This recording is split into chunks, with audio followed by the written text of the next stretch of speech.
if they wanted to do like the whole instead of laps it's a straightaway thing, that's not terrible. There have been quite successful courses like that, you know, like Donkey Kong Mountain, where you go up the mountain and you go all the way back down, right? Like that sort of stuff. And like this right here, right? It's the Donkey Kong arcade, where instead of doing laps, you're just going up. That works. My problem is not that there's like not laps, it's that we spend all the time on the intermissions, and the intermissions are not the cool part. Like, they're not why we come to Mario Kart, right? We don't come to Mario Kart for just driving controls, right? It's for the goofiness. It's for the goofy parts. Why are all of the...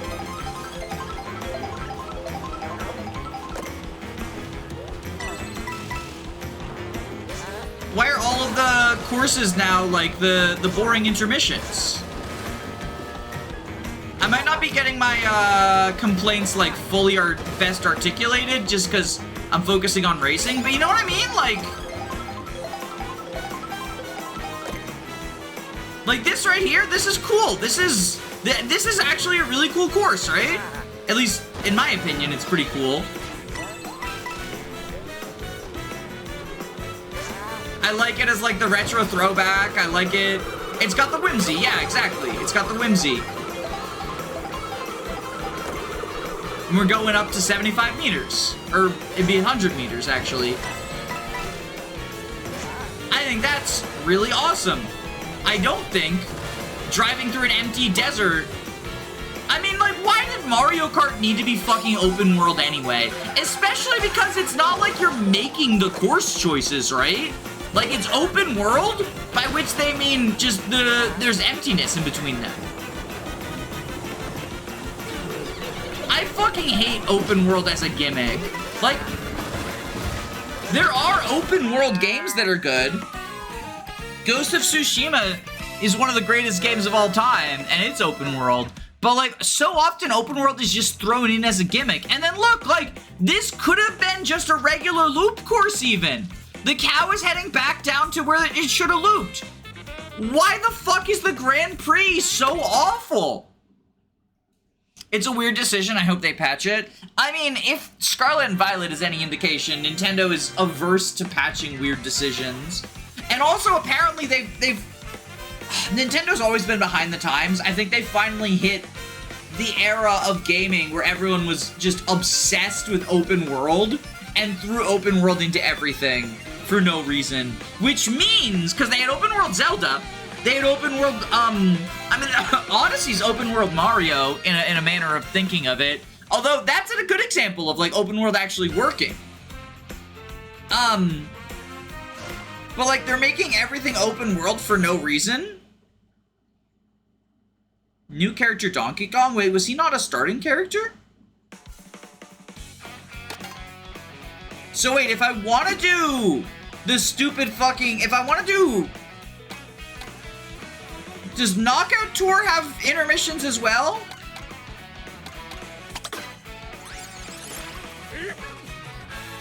Donkey Kong was not a starting character. That's interesting. We got Charge and Chuck.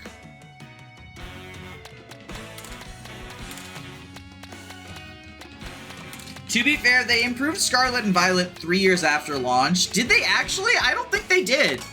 I don't think they did.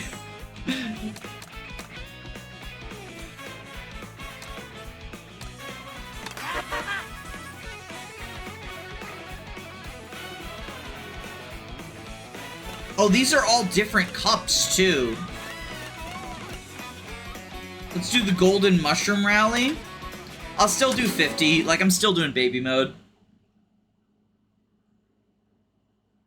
The Switch 2 update improves the frame rate and graphics.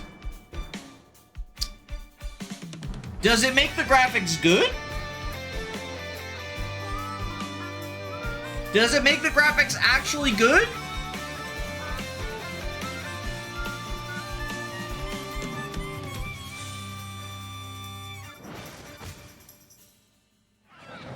So I no longer have my copy of Scarlet and Violet. so I can't check for myself, but like, I'll also be for real. I wasn't even referring to the graphics when I said, I wasn't even referring to the graphics. My issues are the gameplay. I think that it's a completely buggy mess. And beyond that, right? I even think if it had no bugs and worked perfectly, it would still be a very vapid, empty open world with like nothing going on that actively gets in the way of the Pokemon experience.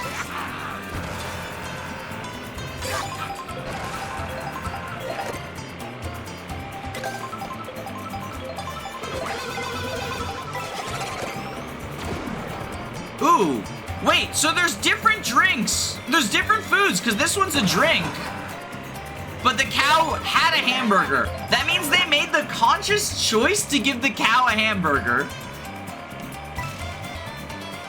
6 FPS? I'm pretty sure they meant 60, right?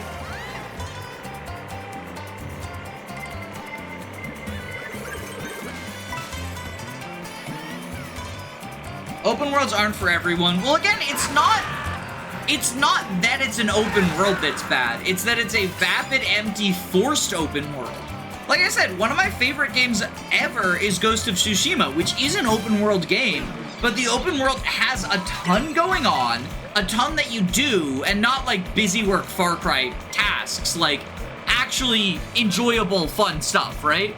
And it feels like a real world, not like,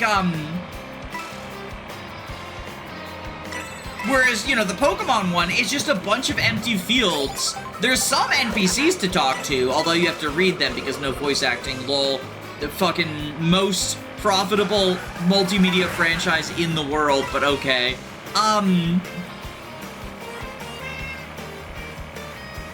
Like, my issue with Scarlet and Violet is not that I am inherently opposed to the idea of an open world Pokemon game, although I'll say before it came out, I knew it would be bad because Game Freak.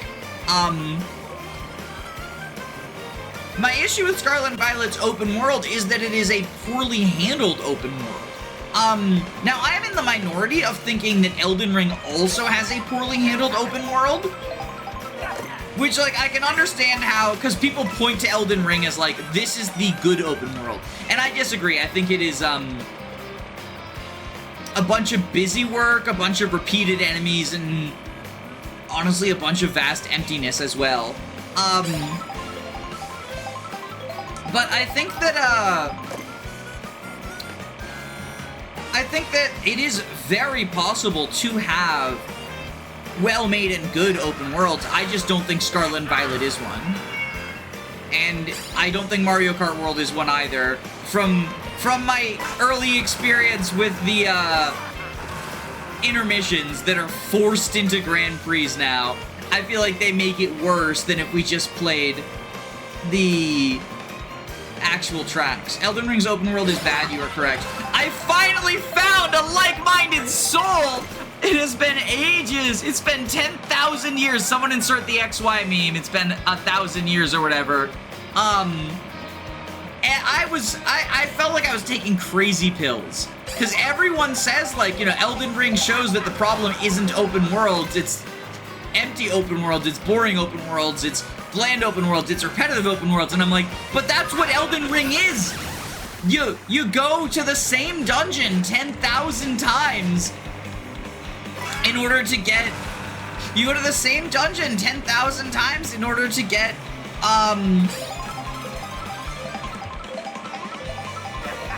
like, weapons that you'll never use. You fight the same, like, 25, 30-ish bosses. Like, that's the other thing. People say, like, oh, there's not repeated bosses. What the fuck are you talking about? Even in the main story, there's repeated bosses.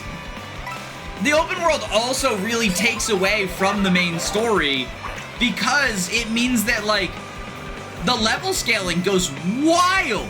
The thing that was praised is that early on, if you, like, run up against a brick wall, you can go somewhere else, right? If you run up against, Godric, right? and you're like, oh, Godric's too hard. Well, I'll go south to the Storm Peninsula and fight someone there, right? And that's true early on. But once you get to the later part of the game, once you get into the city, and beyond, like to the Field of Giants and all that stuff, there's not really, like, I guess there are some extra places you go, but the game does get linear very quickly, and when it does, because, oh, I miss my milk. When it does, because they now have expected you to go to, like, all these other places, right?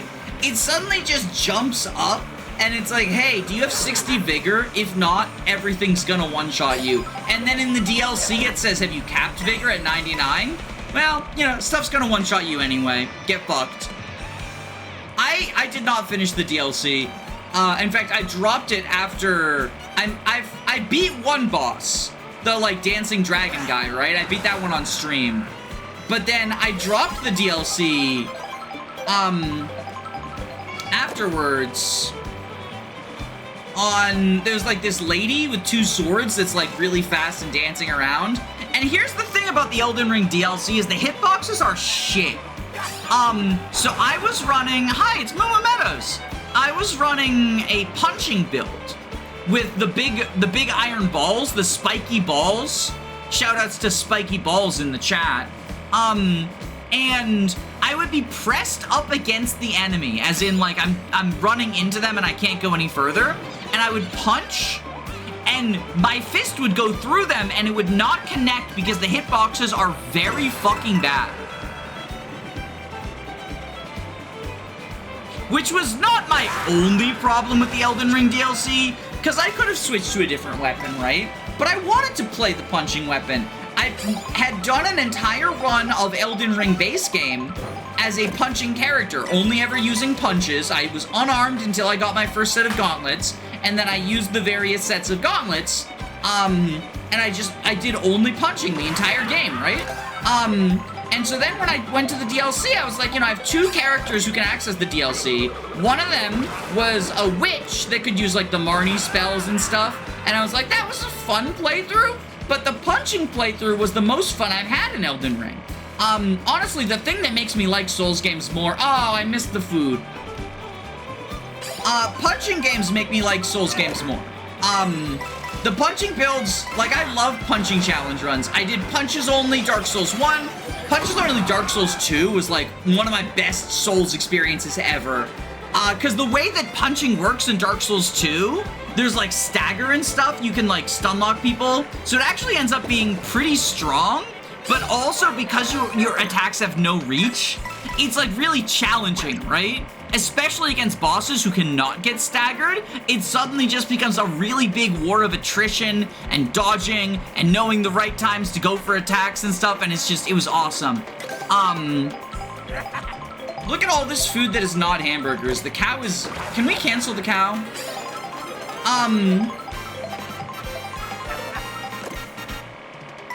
Ba-na-na-na-na, ba-na-na-na-na, ba-na-na-na-na. Common Dark Souls 2 W. I found my people! I thought everyone hated Dark Souls 2! I mean, I will be honest, I like Dark Souls 1 better. Dark Souls 1 is the best that the series has to offer. Ooh, okay, wait, Souls ranking, Soulsborne rankings. So Dark Souls 1 is the best, by far. But I think I actually like Bloodborne next. Then after Bloodborne, Demon Souls, Dark Souls 2, Sekiro, huge gap, Elden Ring, even bigger gap, Dark Souls 3. And Dark Souls 3 is fucking trash. I'll say it.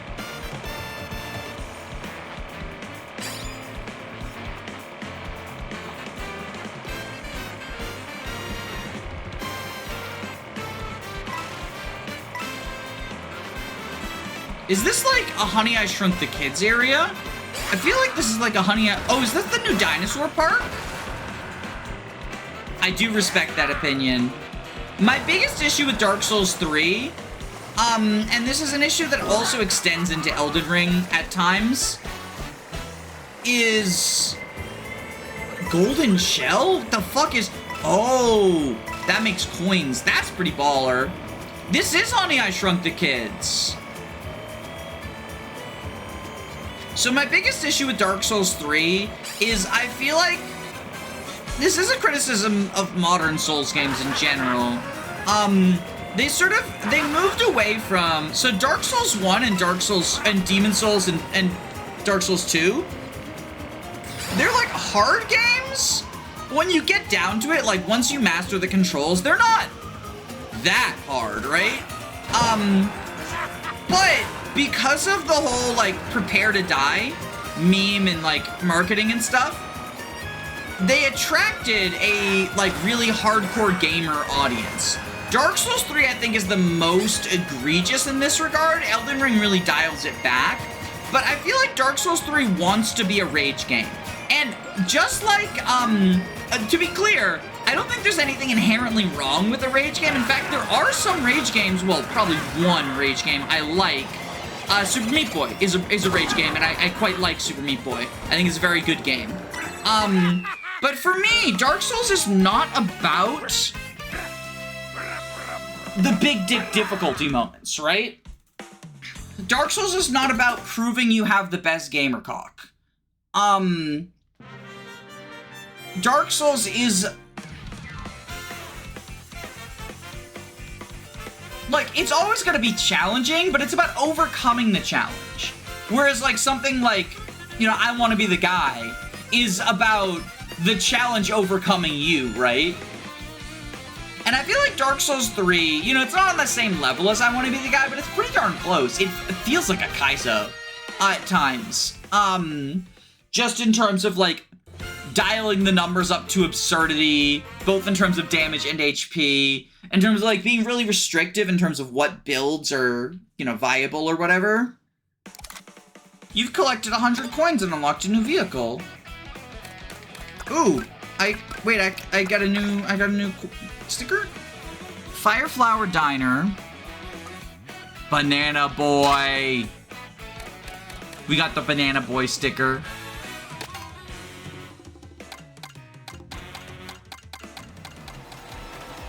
Yo, look at, this is also real. Like, oh my god. I had the previous conversation about how, like, I thought Mario Kart World being an open world was kind of pointless. I fully disagree. I fully disagree now. I think it is actually really cool. It's just that the Grand Prix mode is the worst showcase of it ever, which is pretty unfortunate considering that is sort of like the default, I feel like, for a lot of people. Not everyone, obviously. But for ages, it's been like, I mean, it's the first option on the menu. So, having only played the Grand Prix last night, I thought that the open world was just subtractive. But now that, like, today I've done the open world, like, free roam, which I thought free roam would just be, like, a gimmick, right? You're just riding around nothing. I didn't know there were missions tied to it. There's actual goals in gameplay as opposed to just walking around a empty-ish land. And the knockout races, these are not, again, the first Grand Prix shows off the worst of the open world because it shows like empty blandness with the occasional Goomba. But like none of this is on the track. This is all part of the open world in the knockouts. But it's just fun and dynamic to drive down, right? So all of the complaints I made yesterday about the open world being like a pointless gimmick in this game, and how I compared it to things like Scarlet and Violet and Elden Ring with like their terrible open worlds. I take all of that back. I think the biggest problem is they didn't factor in how the open world would affect the Grand Prix.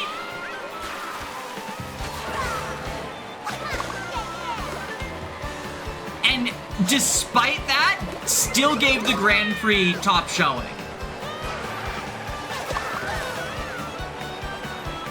Because, like, even if you're not a weirdo like me, who's, like, already entrenched, right? And already knows, like, Grand Prix is where I want to be. If you start this game up and you don't know what type of Mario Kart you want to play, the first menu is the one that shows off the gimmick worst. That guy's a tire. That's adorable. Those are the spike ball rollers, but it was a tire because it's Mario Kart. This game is charming.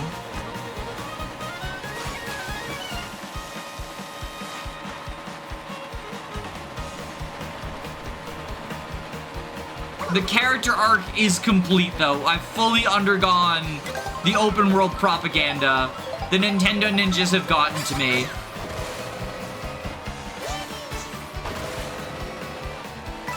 Elden Ring has a terrible open world. In my opinion, I'm in the minority. Everyone says it's phenomenal. I think it's bad. We get our merit badges back! We get the adorable merit badges on the spikes back! I think this is one of my favorite costumes so far. It's just very cute. I understand why so many people hate the baby characters, and in a lot of ways it is kind of like, really, you're giving a slot to the annoying kid version of someone who there's already an adult version of, right? Maybe it's since, like, now I actually have a nephew who is, like, 3 years old, and interacting with a small child changes your views on small children. Regularly interacting with a small child whose purpose is not simply obnoxiousness. Because I used to work with kids. Well, I wasn't always annoyed by them either, but I do think that, like, it's different. It's really different. You know, it's different. Oh my god. Oh, we were so close, too. That's unfortunate.